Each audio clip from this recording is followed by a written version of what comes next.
2 চামচ পোস্ত, 1 চামচ সাদা তিল আর সামান্য একটু জল দিয়ে আমি এটাকে ভালোভাবে বেটে নেব।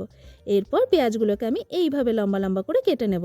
পেঁয়াজগুলো ভালোভাবে কোচানো হয়ে গেলে দিয়ে দেবো কড়াইয়ে বেশ খানিকটা সর্ষের তেল আর 1 চামচ কালো জিরে ফোড়ন। এরপর পেঁয়াজগুলো গোল্ডেন ব্রাউন করে ভাজা হয়ে এলে তাতে আমি একে একে অ্যাড করে দেবো কোচানো কাঁচা লঙ্কা আর দিয়ে দেবো সামান্য একটুখানি হলুদ গুঁড়ো, আন্দাজ মতো লবণ আর একটুখানি চিনি।